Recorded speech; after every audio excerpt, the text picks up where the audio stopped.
Ok, acho que está gravando. Então eu vou tentar. Ok.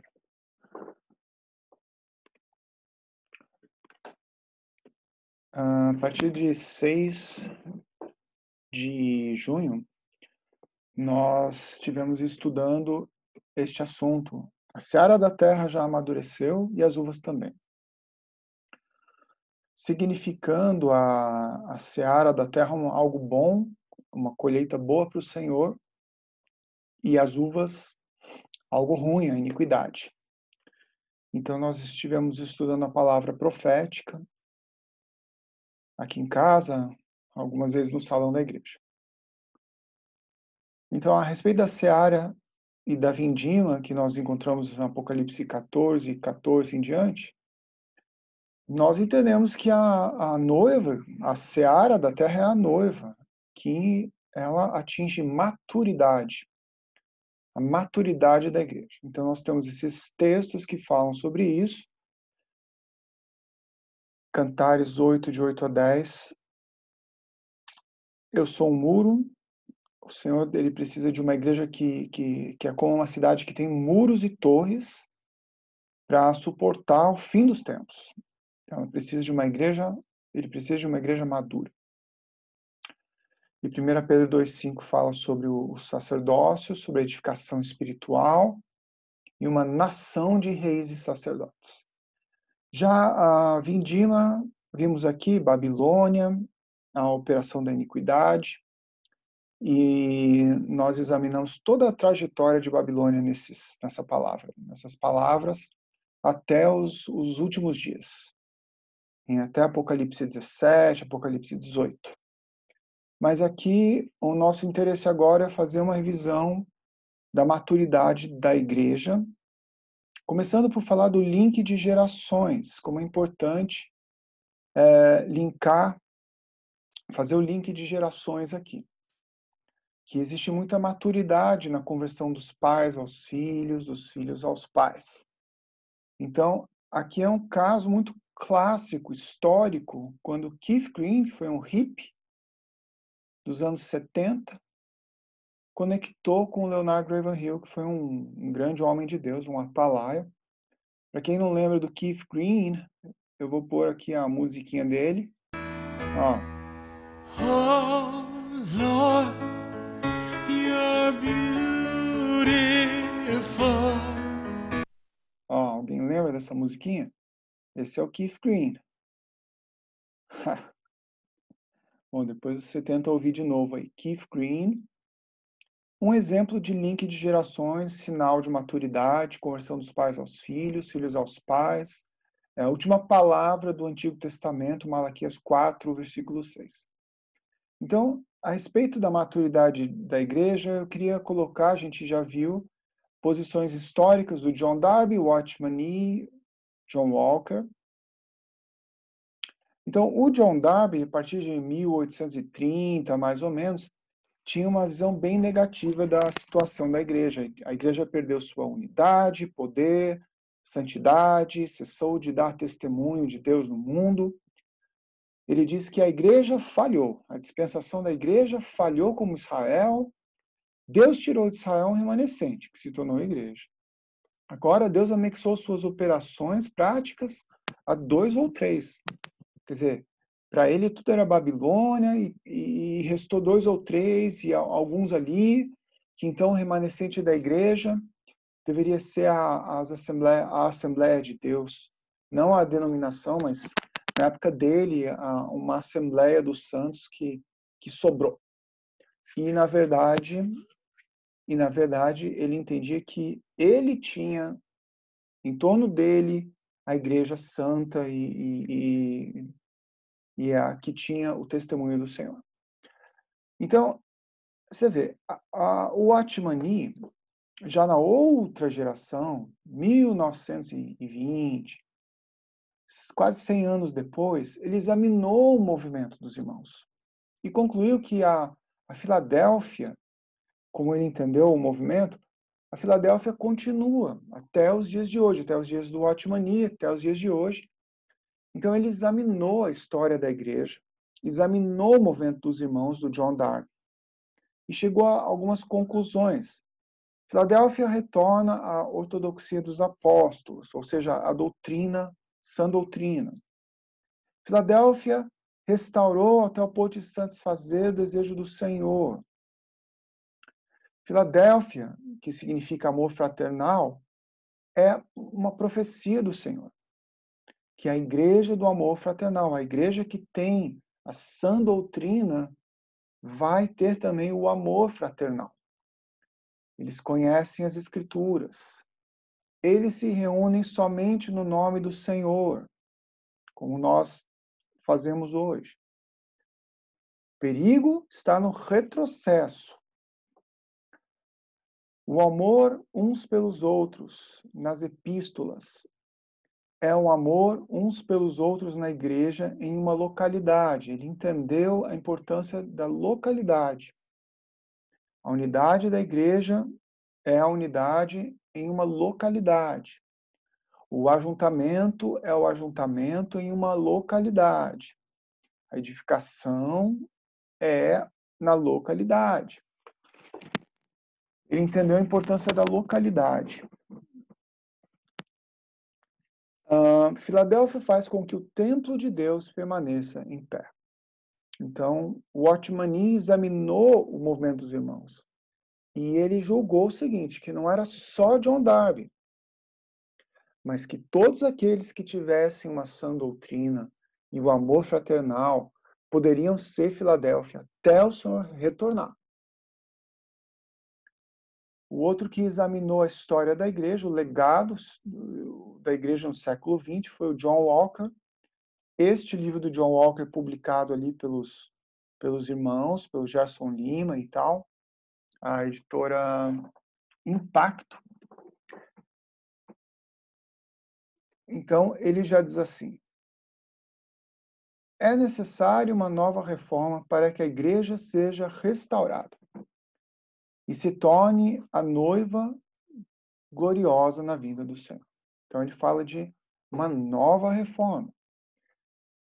A principal mudança de estrutura deveria ser a restauração dos ministérios apostólicos e proféticos, pois desde 1948 o Espírito revelou que o verdadeiro fundamento para a edificação da igreja se baseia nesses ministérios, e ele cita Efésios 2:20 e Efésios 4:11, 12. Então, John Walker examina a história da igreja e chega à conclusão que é necessário o fundamento dos apóstolos e profetas, porque ele vê grandes coisas boas vindas do segmento mais apostólico, mais ensino, mais palavra, e o movimento profético, mais poder, mais adoração, digamos assim. E ele vê que precisa dos dois lados. Então, uma conclusão que ele chega nessa linha de equilíbrio entre verdades. A história da igreja demonstra que os grupos de cristãos que rejeitam o ensinamento correto acerca do enchimento do Espírito e suas operações certamente acabarão em esterilidade. Querendo dizer que precisa ter um lado pentecostal. É necessário o enchimento do Espírito, o poder. Por outro lado, se houver uma ênfase exagerada no Espírito e seus dons, em detrimento da pessoa de Jesus e da obra consumada no Calvário, e da justificação somente pela fé, o resultado será a decadência espiritual, sentimentalismo desequilibrado, fanatismo. Se a revelação da cruz e da graça de Deus dada ao apóstolo Paulo for deixada de lado, mais cedo ou mais tarde, o inimigo entrará em cena. Então ele fala sobre a cruz, sobre a fraqueza, sobre a doutrina dos apóstolos, mas fala também sobre o poder, as maravilhas, o trono de Deus. Então ele equilibra as verdades. Isso é um sinal de maturidade, porque para ser maduro, você tem que saber julgar as coisas. Então John Walker examina a história da igreja e julga. Vai julgando. Bom, falando então de restaurações históricas, isso eu tirei do livro do John Walker, que vejam, esse aqui é o modelo do tabernáculo de Moisés. Então, o tabernáculo tinha aqui a cruz, o altar de bronze, que simboliza a cruz, e isso, em termos de doutrina, isso seria a salvação pela fé, que foi restaurada por Lutero em 1517. Mas para equilibrar a salvação pela fé, que é a cruz, um entendimento da obra